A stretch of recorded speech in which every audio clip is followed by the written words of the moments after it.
Hello, everyone. Hello. Hello, Zishang. It's Anton here. Hello, Anton. How are you? How are you? Yeah, Um, I'm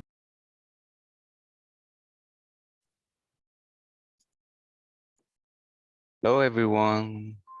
Welcome to join us again. So this, you see my screen now. It's a series of the workshop uh, recorded videos. So we recently done yeah, by yeah. I can add there. It's a series.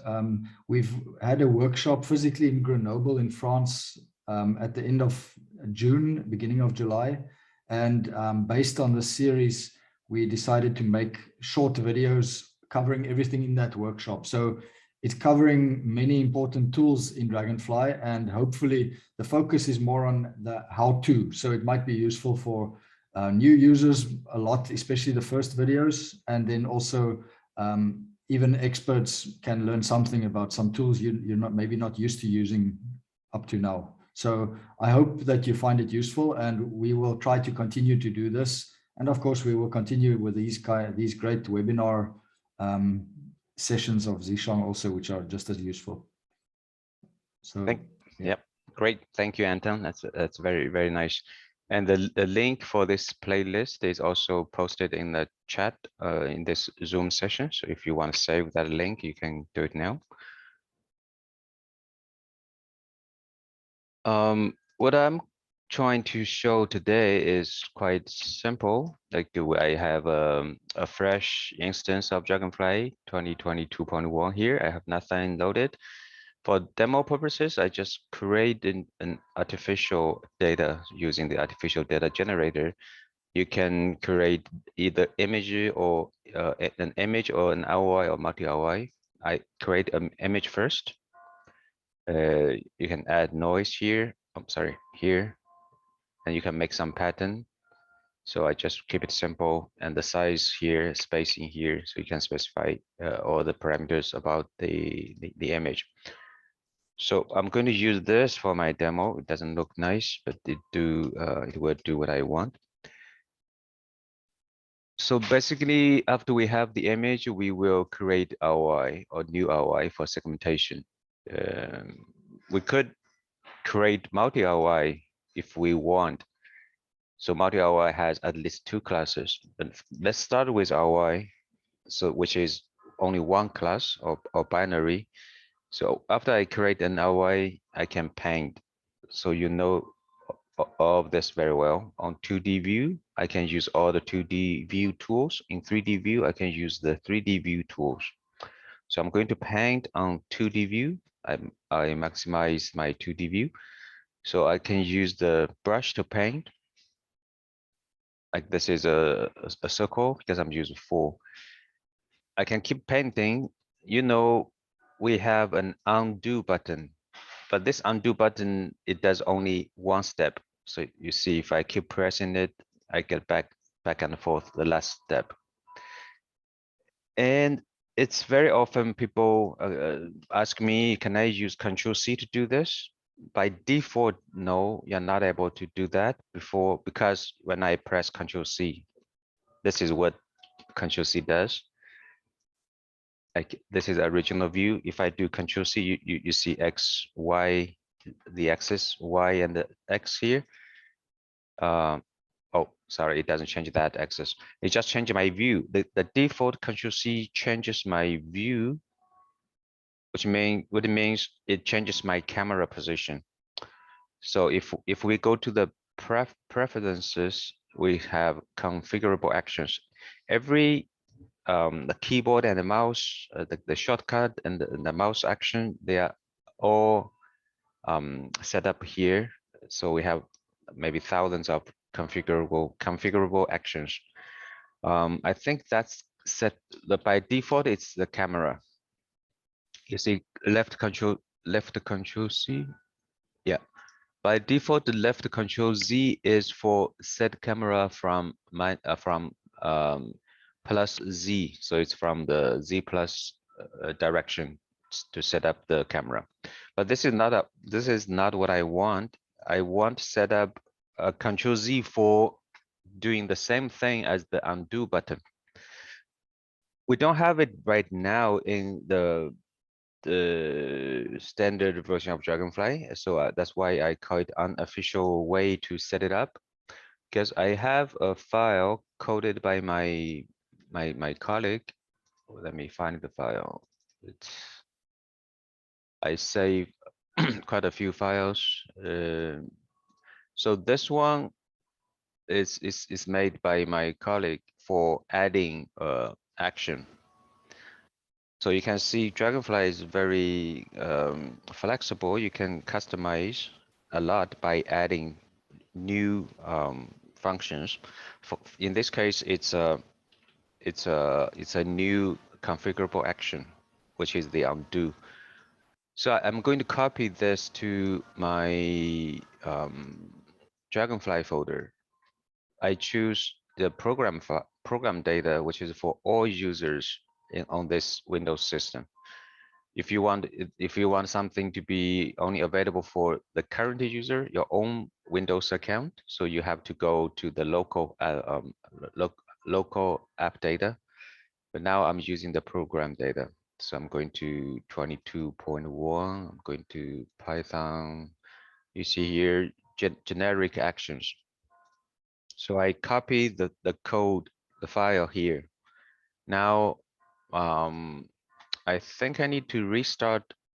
I think I need to restart the Dragonfly. Before that, I'm just trying to see if I search undo, I get nothing. If I search undo here, I get nothing. But after I restart, because I just pasted the action file. So let me restart it now.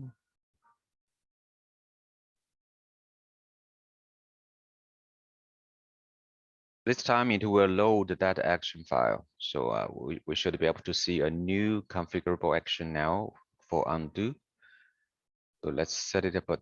Let's set it up now. So now if I search undo, so you see here undo the selected, this is new and it's not set up. I want to set, I press Z, then check left control. Then it tells me this key compilation, which is Control Z only, because I don't use mouse for that. So this Control Z has been used for this. This is what we saw a moment ago. So we need to, because now there is conflict. So I want to remove the set camera.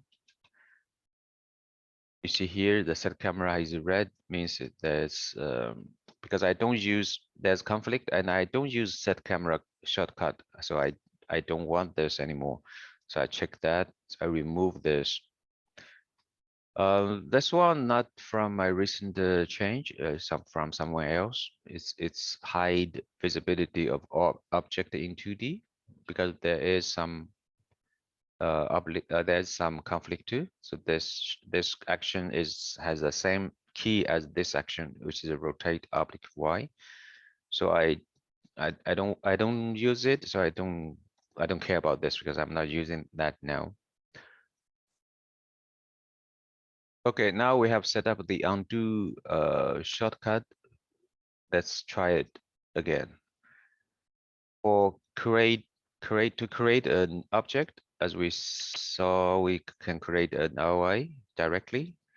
So if I create an ROI, now I can paint on it. So it's a 4D ROI, 3D ROI. So I can paint on it, 2D view. I have to select this first. Then I select the view. Then I have my button available. So now I can remove. If I do Control Z, see now I'm using Control Z. I don't have to go up here and use the undo button. I can keep using my Control Z, but it's the same as the undo button. It does only the last step, back and forth. So we are we are working on multi-step undo. Maybe hopefully it will be available for next version. I found it's not available.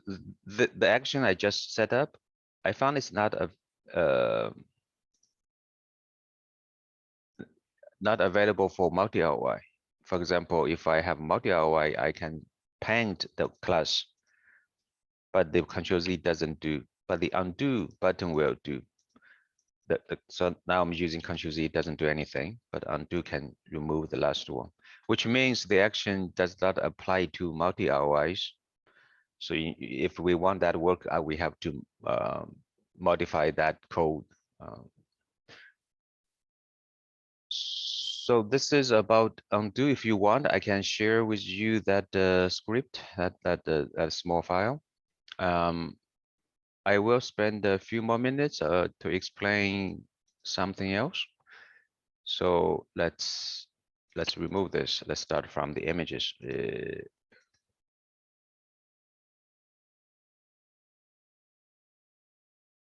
Okay, so now I have my 3D image.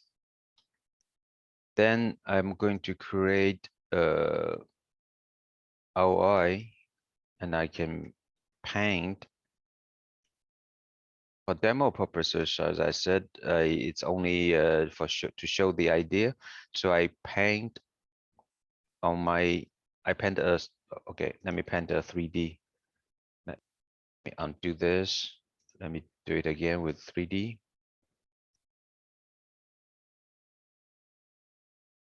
So I painted a sphere here. What I want to do is to measurement the roughness of the surface. But now because I painted as a sphere, it's quite smooth on the surface. Even it's have voxels, like the stairs, that because of the size of the voxels. But in general, it's smooth on the surface. So to make it rougher, so I would do something further. I will make it grow. So I'm going to dilate, but for dilating, I want the dilate and different direction with different extent. So I'm going to use, you will see what I mean very soon. Okay, I define a range, then I let the ROI dilate to let it grow. Is that too much? So you see when the range is checked, the dilation, it doesn't grow the same way in other directions. It grow only to those pixels in the range. So you see here, it doesn't grow here because of the range is defined. So this give me a much more rougher surface.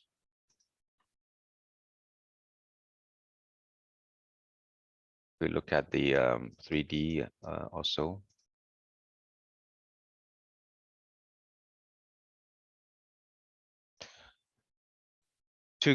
To calculate the roughness, which is a new feature in 22.1, to do this is the same as many advanced measurements. It's not available for ROI directly. For ROI, we get only very basic properties here, like how many voxels are labeled, the surface area, the volume, some Faraday diameters. Those are available for ROI. But many more advanced measurements, they are only available for multi-ROI. Even if you have only one, only one ROI, one region you want to measure, you still need to create a multi-ROI. So I right-click this ROI and I choose create multi-ROI from ROI. Well, this menu is not super clear. This means you just create a multi-ROI from the ROI you selected. because you could select multiple ROIs. If you have multiple ROIs, you can, okay, let me copy it. You can double click, sorry, you can press hold the control key and or shift key to select. So for multi-selecting, so you could multi-select multiple ROIs and right click and create a multi ROI from ROIs. In this case, in my case, I have only one ROI. So I right click that, I create ROI, multi ROI from ROI. Now I have my multi ROI, which has only one class. So essentially it's the same thing as the ROI I painted. Like these two have same number of pixels labeled. If you see the labeled pixel count, it's the same. But they are not exactly the same because multi ROI is a new object. It has only one class. But I can do more measurement with multi ROI, which is not available for for ROI. So I do, okay, I right click the multi ROI, I can find this menu, which is scalar generator. If you right click ROI, you don't have that that menu.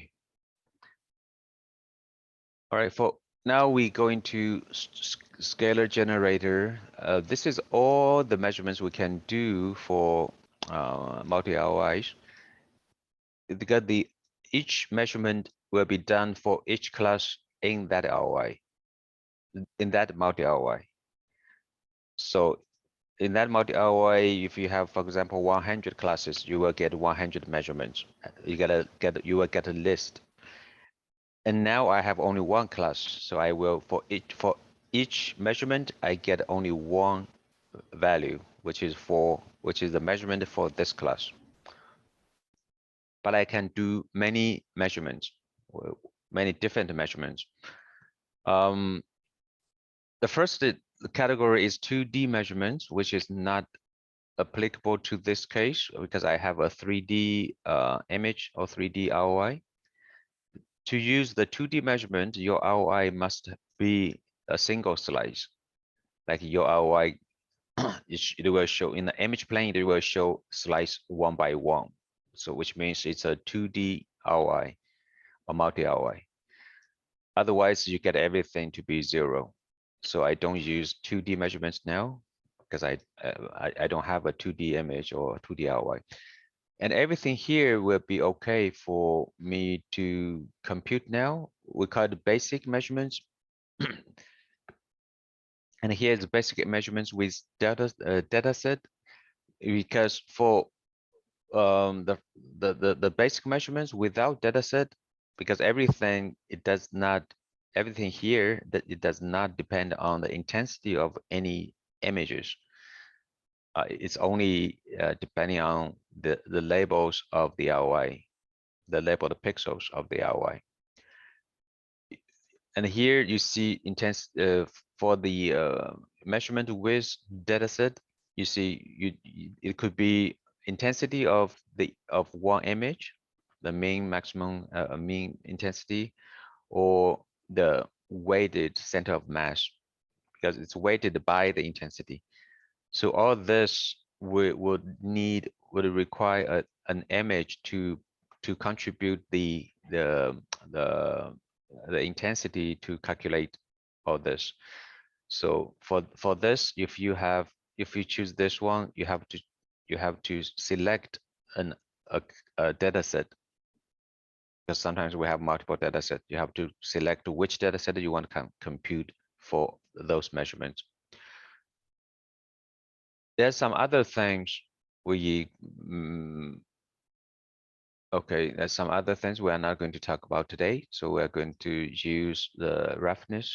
You see here, the roughness has multiple measurements about roughness from here. The convex hull surface area, and the solidity and total roughness. All this has been explained in the release note. if we go to check the release note, I think it's explained. Oh, it's right here. It explained quite well. Sorry, not this one. Roughness.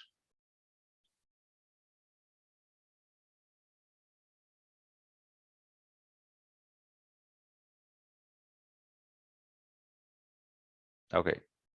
Generator, scalar generator updates. Yes. So all this are about the roughness calculations, and it explains well what they mean. So you could refer to this description. For the operation, it's quite simple. You just choose what you want to measure. For example, I just check 2 of them. So after the measurement, after scalar generator is done, you go back here. Let me see. Oh, right here. So now for the scalar information, we have more measurements because we add them by the scalar generator. We did 2 of them. Because the roughness is a global measurement for one class in the multi ROI, which means for each class, I have only one measurement result, which is this. So you see, because I have only one class, so the min and the max is the same. If I have many classes, that you will see here a histogram. And yeah, I think, okay, this is basically for this single particle, you have I did 2 different measurements of roughness. They have different result because of the definitions are different. So if you have hundreds of particles, you can do the same thing for all of them altogether, because you have all of them in one multi ROI, so you can get a statistics. We have to know the roughness now is only for spheres. Like it's a surface roughness, but we measure only the spherical object. I understand that many people who need the measurement of roughness for planar objects, which are not ready now in Dragonfly. We don't have that for now. Well, maybe the convex hull surface area could be used for that purpose, but it's not very it's not a very good measurement for planar roughness. So maybe we're not able to do that now in Dragonfly.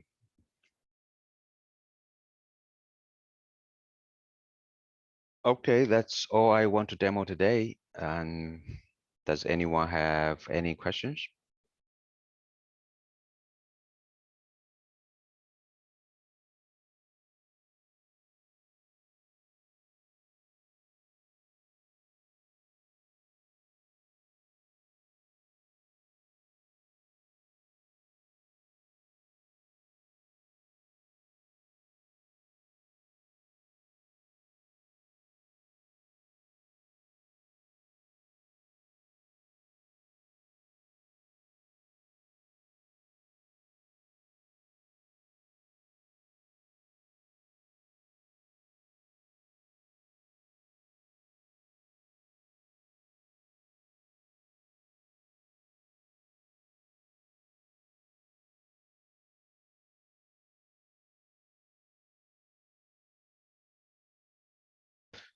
So I just add a new class in the multi ROI. I added one more class, and I computed the solidity for both classes.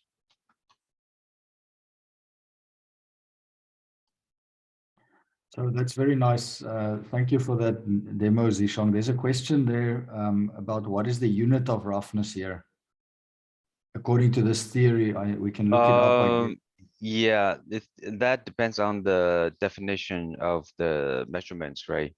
For example, some of them, this I think this is is the same. This unity is the same as the lens, like the micron or millimeter. And but the area, of course, the area is a square millimeter. Yeah.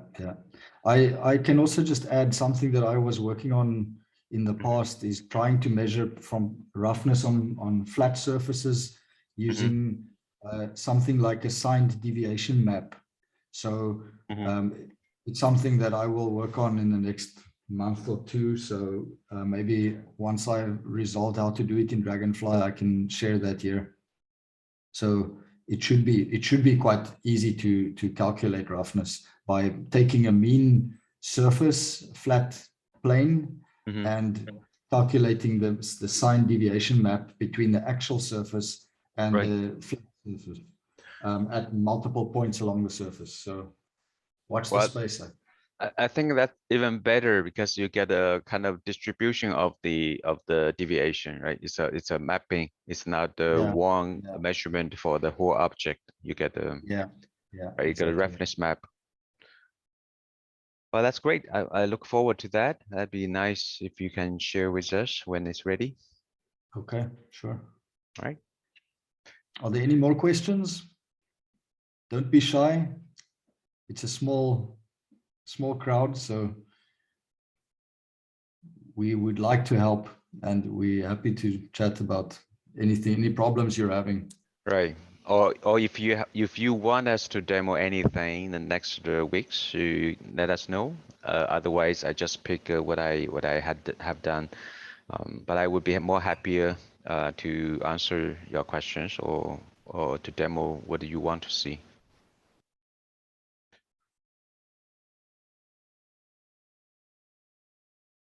Okay, I'm going to upload the recording to YouTube, which is a channel unlisted so far, but I'm going to send the link to all of you by email. Okay. All right. Thank you. Thank you, everyone. Thank you, everyone, for coming. Okay. Bye-bye.